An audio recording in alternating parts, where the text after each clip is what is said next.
Nous sommes dans la semaine de prévention rénale, un événement de santé publique. Les maladies rénales sont des maladies non transmissibles qui touchent aujourd'hui plus de 850 millions de personnes dans le monde, soit 10% de cette population. Cependant, 90% des personnes ne le savent pas, car c'est une maladie silencieuse. Dans le cadre de mieux informer et de sensibiliser aux maladies rénales, nous recevons pour vous sur First Afrique TV le docteur Ubald Asogba Bendou, néphrologue à Paris, le professeur Jacques Vigan, néphrologue au CHU Hubert Koutoukou Maga, et le docteur Francis Lalia, pédiatre néphrologue à Cotonou. Docteur Ubald, quels sont les facteurs de risque sur ces maladies rénales? Bonjour. Effectivement, nous sommes dans la semaine de prévention de la maladie rénale et c'est une grande mobilisation que nous faisons chaque année. Vous savez, l'insuffisance rénale, malheureusement terminale, amène à la dialyse. Raison de plus pour réellement s'occuper de la prévention sur le plan international, en particulier sur le plan du Bénin. Comment prendre soin des reins? Protéger les reins, c'est éviter la maladie rénale. Elles sont nombreuses, comme vous le savez. En premier, en tête, on dira l'hypertension artérielle et le diabète. Il y a les autres aussi. Les autres, nous avons les maladies infectieuses, les intoxications, et parmi les intoxications, nous avons les médicaments, les potions que nous utilisons souvent. Quand ces produits sont mal utilisés, donc on ne connaît pas bien le statut de chaque personne qui veut les utiliser. On rajoutera après la drépanocytose, on rajoutera après les lithiases, c'est-à-dire les calculs, et aussi d'autres maladies telles que la polykystose. Il est important d'identifier ces maladies, de connaître le statut dans la population afin de prévenir la maladie rénale. Comme vous l'avez dit tout à l'heure, la maladie rénale est souvent très silencieuse. Quand on la découvre, souvent c'est déjà trop tard. C'est la phase terminale où il faut commencer la dialyse. Je tiens à rappeler quand même qu'au Bénin, la prise en charge de dialyse est 10 millions, en moyenne 10 millions de francs CFA par année. Raison pour laquelle il est important de prévenir, d'attendre la phase terminale, de pouvoir traiter correctement, avoir les moyens de traiter la dialyse. Docteur Lalia, docteur Vigan, nous sommes dans la semaine de la prévention rénale. Alors dites-nous, à quoi va servir cette semaine et à quoi devrait-on s'attendre? Cette semaine est une semaine particulière pour la communauté scientifique internationale. En effet, c'est la semaine de la prévention des maladies rénales. Chaque année, la Société internationale de néphrologie, donc néphrologie, c'est la science qui s'occupe de la bonne santé des reins. Et cette société décrète une journée, c'est le deuxième jeudi du mois de mars, qui est la journée internationale de prévention de la maladie rénale. Et comme chaque année, donc cette année a été décrétée autour du thème la santé rénale pour tous. Alors, le bien fondé de cette journée, c'est l'importance des maladies rénales. Alors, le rein, c'est un petit organe double qui se trouve dans l'abdomen et dont le rôle est capital. Sans rein, nous ne pouvons pas vivre. Le rôle, c'est d'assurer l'équilibre du milieu intérieur, c'est-à-dire tout ce qui est en excès, le rein se charge de les éliminer. Et lorsque nous avons des substances qui sont en manque, le rein tente de les retenir en attendant que l'équilibre se fasse. Sans le rein, nous pouvons être atteints de toutes sortes de choses. Nous ne pouvons pas fabriquer le sang. La santé de nos os poserait des problèmes. Nous aurons des soucis d'hypertension artérielle, plein de choses que le rein assure. Et donc, nous avons organisé une journée de prévention de la maladie rénale. Donc, nous sommes allés en milieu scolaire, au complexe scolaire Bégamé Sud, où nous avons dépisté les enfants par rapport aux maladies rénales. Et figurez-vous, nous avons dépisté à peu près 488 enfants et il y en a une bonne partie qui ont des stigmates de maladie rénale. Donc, on est en train d'appeler les parents pour que ces enfants reviennent, pour qu'on puisse les explorer plus à fond. Et ces enfants étaient des enfants bien portants qui étaient à l'école, qui ne sentaient absolument rien. mais en testant leurs urines, en regardant leur poids, en prenant leur tension artérielle, on s'est rendu compte qu'il y en a beaucoup qui ont des problèmes. Donc, c'est un peu le bien fondé de cette journée, aller vers les gens, voir un peu quels sont les problèmes qu'ils ont et sensibiliser afin qu'ils comprennent quelle est l'importance des problèmes de rein. Alors, au cours de cette semaine, habituellement, nous faisons le point des maladies rénales, ce qui nous permet de donner des conseils à la population en général. Et je peux vous dire, pour ce qui concerne la clinique universitaire de néphrologie et hémodialyse du CNHU, du Centre national hospitalier et universitaire du sur 10 malades qui rentrent dans ce service, il y a un qui présente une insuffisance rénale aiguë et 9 présentent une insuffisance rénale chronique. Ce n'est pas tout. Parmi les 9 là, il faut savoir que 7 viennent au stade d'insuffisance rénale chronique terminale, ce qui pose un problème de dépistage précoce de la maladie rénale chronique. Et ça nous amène à conseiller les patients et surtout nos confrères qui travaillent en privé, en public et dans les régions un peu en périphérie de Cotonou et aussi à l'intérieur du pays, de procéder à un dépistage précoce de la maladie rénale et de référer les malades tôt. L'autre difficulté auquel nous sommes confrontés, c'est des maladies chroniques qui conduisent à la maladie, à l'insuffisance rénale chronique chez nous. On connaît le profil, les premières causes de l'insuffisance rénale chronique, c'est le diabète, c'est l'hypertension artérielle et ce qu'on appelle les néphropathies glomérulaires. Et pour les 2 premières affections, les confrères nous disent que quand on envoie les malades, ils ne viennent pas parce qu'il y a aussi un problème de moyens financiers. La plupart ne disposant pas d'une couverture médicale pouvant leur permettre d'amoindrir un peu le coût financier de la prise en charge. Donc ils sont contraints non seulement à acheter les médicaments et donc à vie, mais également à faire des examens périodiques, à faire des examens réguliers pour pouvoir répondre à nos consultations. Et donc, cela les amène à ne pas respecter les rendez-vous et à ne pas répondre régulièrement à ces rencontres-là. Du coup, vu le coût élevé de la prise en charge, comment prendre soin alors de ces reins? Prendre soin de ces reins, c'est connaître les causes de la maladie que je viens de citer. Et connaissant les causes, il faut déjà prendre les mesures pour que ces causes ne soient pas devant nous pour détruire les reins. Dans un premier temps, chaque personne doit connaître son statut. Connaître son statut, c'est dans un cas faire connaître la personne comment fonctionnent ses reins. C'est le dépistage. Et le dépistage, c'est connaître la créatinine au niveau du sang. Il n'y a pas que la créatinine, parce que vous pouvez avoir la créatinine correcte, vous pouvez aussi avoir de l'albumine dans les urines, vous pouvez avoir aussi du sucre dans les urines. Ça signifie que c'est un package, un ensemble de choses qu'il faut faire de la prévention. Connaître la créatinine, connaître le sucre dans le sang, connaître le sucre dans les urines, connaître l'albumine dans les urines, et il faut d'une façon globale, sur tout le territoire, connaître ce statut.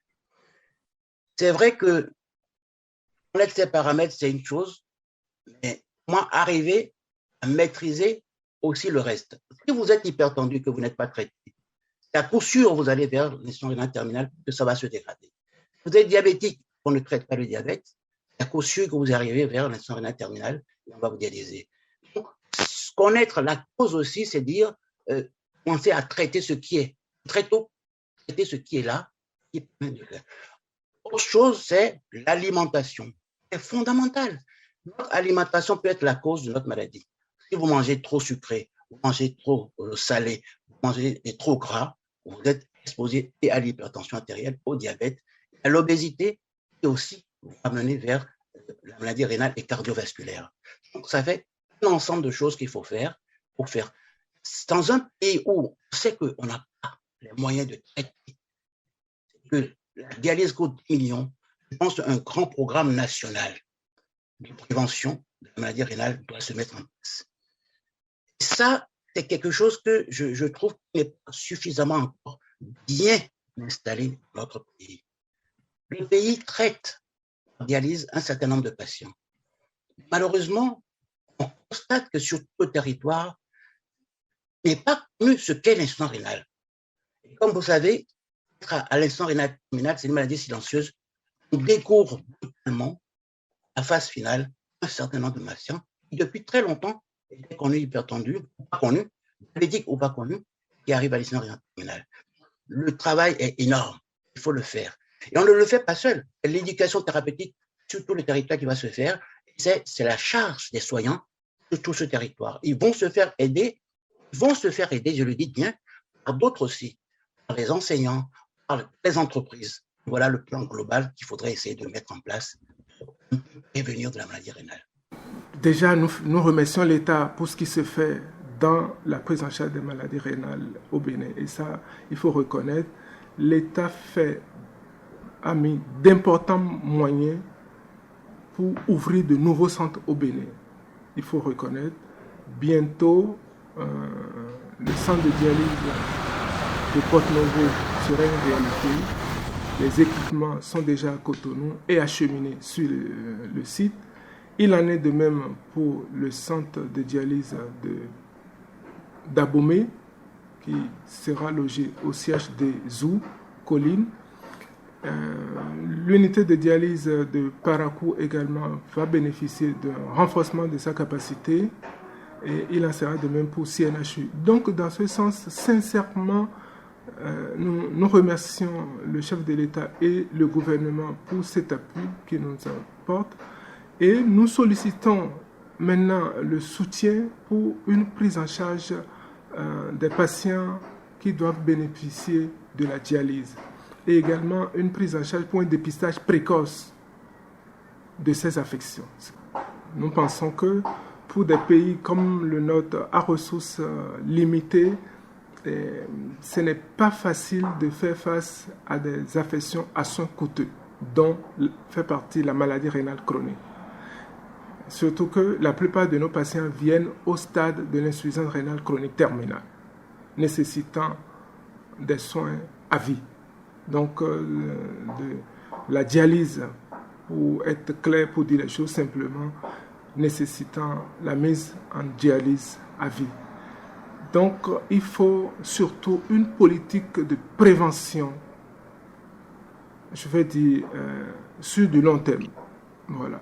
Donc, il faudrait qu'on travaille à mettre en place tout un programme de prévention de ces affections qui va commencer par la formation des acteurs et après l'éducation de la population, puis mise en place de systèmes pouvant permettre, pourquoi pas, amoindrir un peu la prise en charge de ces affections aux patients. Et donc, dans un premier temps, je dirais la prévention doit commencer par le dépistage précoce de la maladie. Et ce dépistage se fait à travers l'identification des sujets à risque de développer la maladie rénale chronique. Nous pouvons citer les sujets hypertendus, donc les sujets qui présentent une hypertension artérielle, les sujets qui souffrent du diabète sucré, les sujets qui sont obèses, les sujets âgés de plus de 60 ans, les sujets qui ont certaines maladies que nous connaissons. Je vais citer par exemple les personnes vivant avec le VIH, les drépanocytaires, les sujets porteurs de certaines maladies comme l'hépatite B, l'hépatite C, qui sont des sujets qui peuvent développer la maladie rénale. Et chez ces personnes, nous recommandons de procéder à un dépistage, ne serait-ce qu'une fois par an, de la maladie rénale chronique. Il y a également les sujets qui présentent des maladies de l'appareil urinaire, qui souffrent de prostate, qui souffrent de cardiopathie, d'hépatopathie, qui sont des sujets qui doivent faire l'objet au moins d'un dépistage annuel. Et ce dépistage peut se faire de façon la plus simple. Nous recommandons de faire, par exemple, la bandelette urinaire, qui peut renseigner, qui peut apporter beaucoup d'éléments, sur une maladie rénale évolutive, nous conseillons également de faire une créatininémie qui ne coûte pas cher, que tout le monde peut faire au moins une fois par an.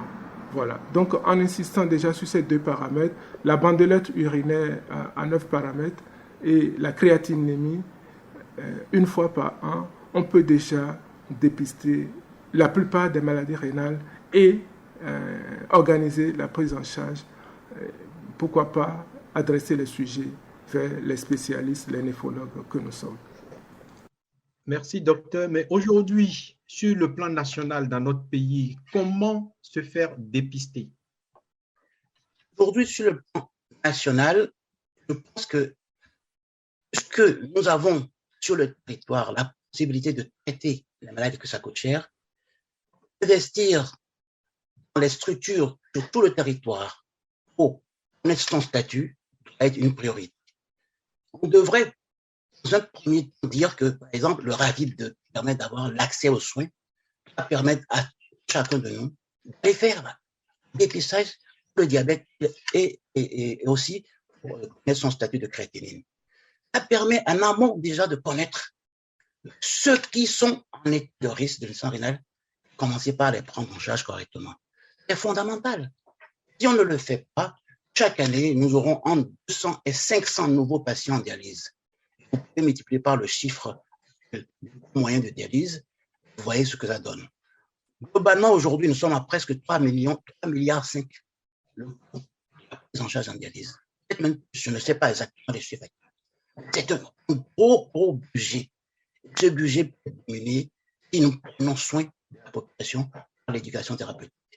Moi, personnellement, je pense me lancer avec les collègues, avec d'autres, sur un grand programme national. Ce sera le sujet sur lequel je vais discuter avec le professeur Vigan, je passerai à côté de nous. Merci, docteur. Et avez-vous quelques conseils à partager avec nous? Le conseil que je dirais, c'est que ne négligeons pas ce côté de maladie silencieuse qu'est l'insuffisance rénale. On peut être aujourd'hui en bon état, on est déjà malade, et le lendemain, on est en dialyse. Donc, s'il vous plaît, essayez de suivre les conseils qui ont été cités, essayez de vous raccrocher avec le statut, connaître votre statut pour pouvoir mieux vous traiter.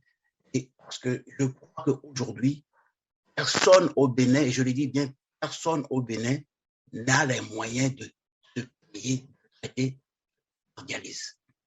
C'est très important de le savoir. Ce que nous conseillons dans un premier temps, ce que nous conseillons en général, c'est d'abord arrêter le tabac. Éviter la consommation de tabac, de l'alcool, éviter les médicaments à risque, les médicaments pouvant induire, les médicaments néphrotoxiques, pour utiliser le terme adéquat, éviter la phytothérapie non contrôlée. Il y a une pratique chez nous qui consiste à faire de la prévention tous azimuts, prévenir toutes sortes de maladies et consommer il y a beaucoup de recettes qui sont consommées dans ces cadres qui ne sont pas toujours vraiment indiquées. Voilà. Donc, nous attirons un peu l'attention de la population sur les automédications intempestives, sur la phytothérapie non contrôlée. À côté de ça, nous recommandons à tout le monde d'avoir une bonne hygiène de vie, c'est-à-dire éviter le sel, éviter de manger trop gras, trop sucré. Lorsque vous avez une maladie rénale chronique, ça évolue toujours vers une phase terminale. Et quand vous arrivez à la phase terminale, il n'y a que la dialyse pour vous maintenir en vie, à moins que vous fassiez la greffe. Or, nous n'avons pas la greffe dans notre pays. Donc, ce qu'il faut faire, il faut mettre beaucoup l'accent sur la prévention. Et donc, une des mesures de prévention, c'est la lutte contre la consommation exagérée de sel. Lorsqu'on a préparé, on a préparé à la cuisine, c'est pas bon lorsqu'on est en train de manger d'ajouter du sel. Le sucre aussi, c'est pas très bon pour la santé. Donc, si on peut éviter d'en consommer trop, eh bien, ça peut permettre de protéger les reins. La sédentarité, il faut que nous bougions. Aujourd'hui, nous avons un mode de vie qui ne nous permet pas beaucoup de bouger. On est en voiture, on est en moto et on ne marche plus. Or, la marche est indispensable. Il faut que nous marchions à peu près un minimum de 30 minutes par jour. 1 heure serait l'idéal. Ce n'est pas de l'activité intense qu'on demande. La marche, tout simplement, ça suffit. Parce que lorsque vous marchez, vous faites fonctionner votre cœur et par ricochet, vous faites fonctionner correctement le rein. Le cœur arrive à pomper correctement le sang vers le rein et ça permet un nettoyage important de l'organisme. L'huile, l'exagération dans les aliments graisseux, c'est pas bon non plus. Et puis, j'ai dit que les maladies du rein mettent longtemps à se manifester. Et quand ils se manifestent, il faut se rendre rapidement à l'hôpital. Donc, je vais conseiller à la population, lorsque, devant n'importe quel symptôme, éviter l'automédication. Éviter l'automédication. Beaucoup de médicaments non prescrits peuvent endommager le rein. Alors, il y a quelque chose qui fait toujours polémique quand on en parle, c'est les tisanes. C'est toujours difficile pour nous de dire ne consommez pas les tisanes parce qu'on connaît la vertu de certaines plantes. Mais nous ne les connaissons pas toutes. Et il y en a beaucoup qu'on n'a pas étudiées. Et nous, normalement, il devait y avoir un répertoire des plantes qui sont bonnes pour la santé. Malheureusement, ces plantes-là, on ne les connaît pas toutes. Et le problème, c'est que nous avons beaucoup de personnes qui arrivent dans les hôpitaux qui font de l'insuffisance rénale parce qu'ils ont consommé des tisanes et autres. Donc, du coup, nous, on demande, réduisez-les si vous ne pouvez pas complètement les arrêter. Voilà à peu près quelques mesures que je peux conseiller pour permettre aux gens de vivre une bonne santé rénale. Merci, docteur. Votre mot de fin dans cette émission? Un mot de la fin, oui. Je remercie d'abord, je vous remercie de nous avoir accordé cette opportunité. Je remercie d'abord le pouvoir public, le gouvernement du Bénin pour son assistance, pour son appui. Je sollicite encore d'accorder un peu plus d'attention aux patients souffrant de maladies rénales chroniques, ce qui va nous permettre de pouvoir mieux les prendre en charge. Donc, je sollicite une couverture médicale pour les patients souffrant de l'insuffisance rénale chronique et dont leur état nécessite la mise en hémodialyse chronique. Et par la suite, je souhaiterais que l'État nous aide à mettre en place un programme de prévention à l'échelle nationale de la prise en charge des maladies rénales chroniques. Merci. Un mot de la fin, voilà, c'est insister sur ces mesures dont j'ai parlé tout à l'heure et demander aux personnes de vivre leur vie naturellement, une vie saine, je veux dire. Donc beaucoup d'activités physiques, boire beaucoup. Normalement, lorsque vous urinez, vos urines doivent être claires. Si vous urinez et que vous voyez que vos urines sont trop foncées, c'est que vous ne buvez pas suffisamment. Donc, pour la personne adulte, on conseille 2 litres à 3 litres par jour. Chez l'enfant, en fonction de l'âge, la quantité varie. Mais on dit donner à boire à l'enfant de façon à ce qu'il urine toujours des urines claires. Et surtout, lorsqu'il y a des maladies, aller à l'hôpital. Pour les personnes adultes, on leur conseille souvent au moins de faire un check-up 1 fois par mois, 1 fois par an à peu près, pour voir est-ce qu'ils n'ont pas quelques problèmes qui traînent et qui sont en sourdine. Voilà un peu ce que je voudrais dire. Mon mot de fin de cette émission est que je souhaite à tout le monde cette initiative de se rapprocher des structures qui existent dans notre pays pour éviter demain en dialyse. Je souhaite à tout le monde une bonne santé rénale. Merci. Merci, docteur. Merci de nous avoir fait l'honneur avec vos collègues de Cotonou. Je veux nommer le professeur Jacques Vigan et le docteur Francis Lalia. Merci, docteur. Merci à vous. Merci à vous.